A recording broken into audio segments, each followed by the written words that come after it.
Oi, babies! Tudo bom com vocês? Eu sou o Herbert, esse é o canal das Bi e começa agora mais um 24 fatos sobre HIV e AIDS. Sabe por quê? Hoje é dia mundial de combate à AIDS e ao HIV.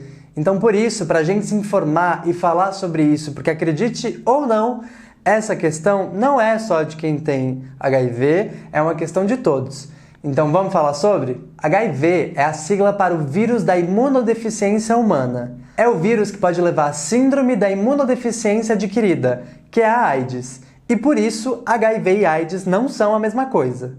Em 1981, foram notificados os primeiros casos de, abre aspas, uma doença que causava imunodeficiência severa, fecha aspas. Em junho, o Centro de Controle e Prevenção de Doenças dos Estados Unidos divulgou um relatório em que descrevia casos raros de pneumonia em gays de Los Angeles. Em 1982, surgiu o primeiro caso da AIDS no Brasil, quando pouco se sabia sobre ela. Em 20 de maio de 1983, o francês Luc Montagnier descobriu que o HIV era o vírus que causava a AIDS. Em 1983, uma manchete no Jornal do Brasil dizia "Câncer gay no Brasil". Foi assim que a história começou a ser construída. Em 1984, o primeiro paciente doente de AIDS, Gaten Douglas, morreu. Aqui é importante dizer o seguinte: ninguém morre de AIDS, e sim por doenças oportunistas que são ligadas à AIDS. Por isso seria melhor dizer algo do tipo: tal pessoa morreu por causas relacionadas à AIDS, ok? Assim ninguém erra mais. Em 1985, rolou no Brasil o primeiro caso de transmissão vertical, que é quando a transmissão acontece de mãe para filho. Os primeiros grupos de luta contra a AIDS brasileiros foram o GAPA, a primeira ONG da América Latina, a ABIA, Associação Brasileira Interdisciplinar de AIDS, que tinha uma pessoa que vivia com HIV na presidência do grupo. Esse cara chamava Herbert de Souza, o Betinho. Mais tarde a gente vai falar nele de novo. E o Pela Vida, que apoiava pessoas vivendo com AIDS. Em 1987, aconteceu a terceira Conferência Internacional de AIDS. Lembra que esse ano eu fui na 22ª conferência lá em Amsterdã? Essa aconteceu em Washington, nos Estados Unidos. Somente médicos e especialistas podiam participar naquele momento. 200 mil pessoas compareceram do lado de fora. Esses ativistas e pessoas vivendo com HIV queriam ter mais informação, porque naquele momento ainda não tinha nem tratamento. O direito à informação era a única forma deles lutarem pela própria vida. E foi por iniciativa de uma ONG americana chamada ACT UP que eles criaram o Quilt Memorial. Esse grande mosaico de colchas que se formou na frente do Centro Legislativo dos Estados Unidos era uma forma de homenagear as vítimas da AIDS até aquele momento. A gente tem que pensar o quão rico esse momento foi, porque naquele momento não tinha internet.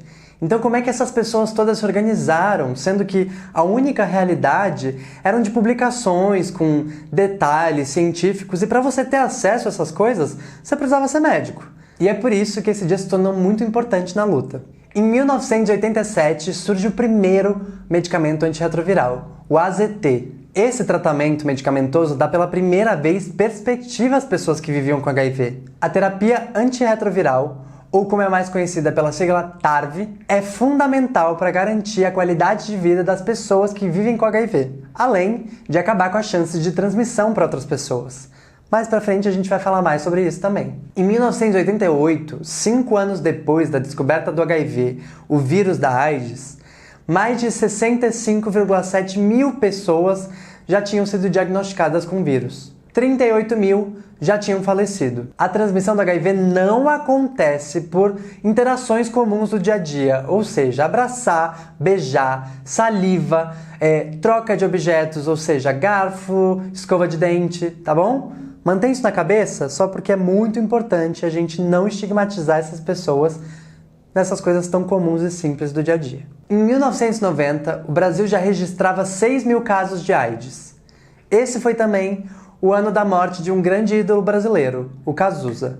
Em 1995, o AZT, aquele medicamento criado em 1987, começa finalmente a ser produzido aqui no Brasil e distribuído pelo SUS. Nesse momento, já foram registrados mais de 80 mil casos de AIDS no Brasil. 4 anos antes, ou seja, em 1991, o Conselho Federal de Medicina proibiu a revelação da sorologia dos pacientes sem autorização. Em 13 de novembro de 1996, o Brasil aprova a Lei 9.313, que assegura o tratamento antirretroviral para todos gratuitamente. Em 1999, uma notícia boa, já era contabilizada uma redução de 50% a menos de mortes por doenças ligadas à AIDS. Em 2001, o Brasil já produzia 7 antirretrovirais diferentes, o que gerou uma denúncia dos Estados Unidos na Organização Mundial de Saúde.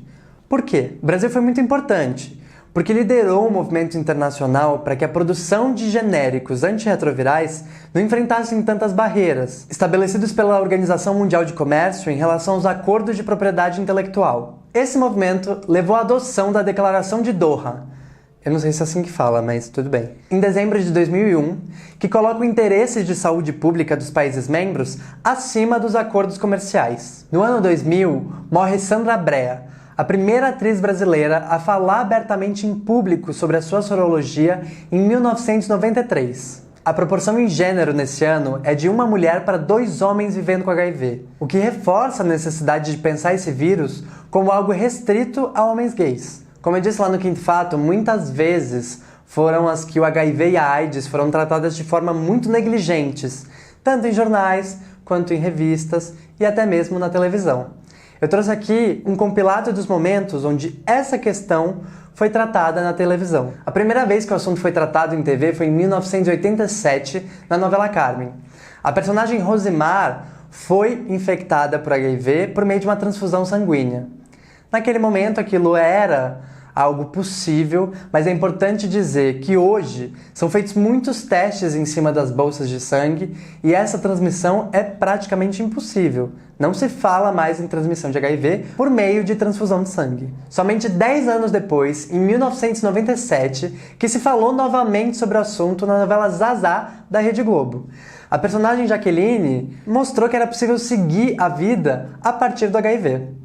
Nos anos 2000, foi a vez de Érica em Malhação. A personagem era uma jovem que fazia parte do colégio múltipla escolha e essa foi a primeira vez que o assunto foi abordado diretamente com jovens. 7 anos depois, a novela Amigas e Rivais tratou novamente sobre o assunto, só que agora lá no SBT. Em 2008, o bombeiro Guilherme, em Chamas da Vida, agora na TV Record, descobre a infecção por HIV e isso faz com que ele se afaste da mulher, mostrando um pouco da realidade dessas pessoas que acham que não podem mais ter uma vida, uma relação amorosa, por exemplo, a partir desse momento. Em 2015, o assunto volta a ser tratado em Malhação com o personagem Henrique, que se infectou por HIV de forma vertical, ou seja, de mãe para filho. O decorrer da trama gerou muita polêmica. Se você quiser saber um pouquinho mais sobre isso, vou deixar um vídeo no card do Gabriel Estrela. Em 2017, a série Os Dias Eram Assim trouxe Nanda, uma personagem mulher que se descobriu vivendo com HIV. O fato de trazer uma mulher vivendo com HIV numa trama que se passava na época da ditadura foi muito positiva por mostrar que o HIV não é só uma questão de homens gays especificamente. Em 2007, pela primeira vez, um homem foi oficialmente declarado curado da infecção por HIV. Ele foi submetido a um transplante de medula óssea por causa de uma leucemia. O doador tinha uma mutação que o tornava resistente ao vírus. Após o procedimento, Timothy Brown deixou de ser uma pessoa que vive com HIV e continua assim até hoje. Importante lembrar que a infecção pelo HIV não tem cura. Ao contrário de outros vírus, o corpo humano não consegue se livrar do HIV. Isso significa que uma vez que você se infecta por HIV, você vai viver com esse vírus para sempre. O HIV ainda não tem cura, mas tem tratamento e pode evitar que a pessoa chegue a um estágio mais avançado, que é a AIDS. Então é muito importante que você, pessoa que vive com HIV, tenha o seu tratamento em dia. Em 2007, é também anunciada a redução de 50% da transmissão de mãe para filho. Em 2013, o tratamento antirretroviral passa a ser indicado independente do nível de CD4, que são as células de anticorpos atingidas pelo vírus, em qualquer fase da infecção. Sendo assim, o TASP ou TCP, Tratamento como Prevenção, é adotado a partir do novo protocolo de diretrizes terapêuticas, impedindo a reprodução do vírus e também as novas infecções. Entre 2007 e 2016, 3 grandes estudos foram feitos com milhares de casais, onde um deles vive com HIV e o outro não, para saber mais sobre a transmissão sexual do HIV. Nesses estudos não aconteceu nenhum caso de transmissão de HIV entre esses parceiros. Isso estabeleceu uma questão grandiosa para todos nós. Entende-se, a partir desse momento, que o tratamento é sim um método preventivo e que I é igual a I. Ou seja, uma pessoa que se trata com os antirretrovirais tem sua carga viral indetectável, não transmite mais o HIV. Ou seja, indetectável é igual a intransmissível. Em junho de 2014, foi sancionada a Lei 12.984, que criminaliza as pessoas que discriminam quem vive com HIV ou com AIDS. Em caso de violação, é recomendado que seja feito um BO e logo depois uma ação criminal. Nesse mesmo ano tem também uma outra notícia boa. O medicamento 3 em 1 é anunciado. Ele simplifica a vida de quem vive com HIV porque reduz a quantidade de medicamentos a serem ingeridos. São 3 substâncias em uma pílula só. Entre as novas estratégias de prevenção de transmissão de HIV estão o tratamento como prevenção, a PrEP, que é a profilaxia pré-exposição, ou seja, você pode buscar no Serviço Único de Saúde, no SUS. Esses medicamentos são capazes de evitar qualquer infecção que você possa ter entrando em contato com o vírus do HIV. Isso se você usar corretamente esse tratamento, ou seja, tomar o remédio todos os dias. E tem também a PEP, que é a profilaxia pós-exposição. Ou seja, a PEP deve ser usada como uma medida de urgência caso você ache que existe a possibilidade de você ter tido algum contato e uma possível infecção pelo HIV. Você tem até 72 horas para procurar esse serviço de saúde e o tratamento dura 28 dias. A essas estratégias de prevenção, a gente dá o nome de prevenção combinada. Há 30 anos, no dia 27 de outubro de 1988, a ONU e a Organização Mundial de Saúde instituíram o dia 1º de dezembro como o Dia Mundial de Luta contra a AIDS. Essa data foi sugerida como uma forma de contribuir contra a desinformação e o preconceito a respeito da AIDS. Até hoje, a desinformação e o preconceito são as coisas que mais atrapalham tanto tratar as infecções que já aconteceram, quanto evitar as que ainda podem acontecer. Para finalizar, como todo 24 fatos, eu queria deixar aqui uma frase do Betinho, o Herbert de Souza, que foi o presidente lá da BIA, aquela associação que foi uma das primeiras a lutar contra o HIV aqui no Brasil. Ele diz o seguinte: de repente, dei-me conta de que a cura da AIDS existia antes mesmo de existir, e de que seu nome era a vida. Eu demorei muito para entender essa frase, eu admito, tá? Mas assim, eu acho que ela traz perspectiva para as pessoas, né?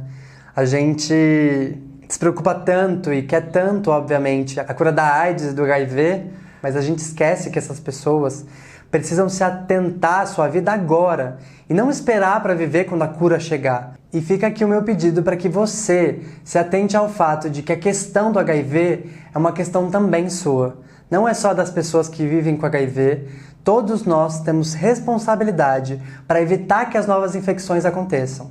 Então, se informe, se teste, porque é muito importante viver sabendo. Manda esse vídeo para mais pessoas, para que elas se informem e parem de estigmatizar as pessoas que vivem com HIV. A gente culpabiliza muito as pessoas que vivem com HIV por terem se infectado pelo vírus, mas não é esse o caminho. O vírus está aí, ele existe. O que a gente pode fazer é levar essa informação para frente para que novas infecções não aconteçam.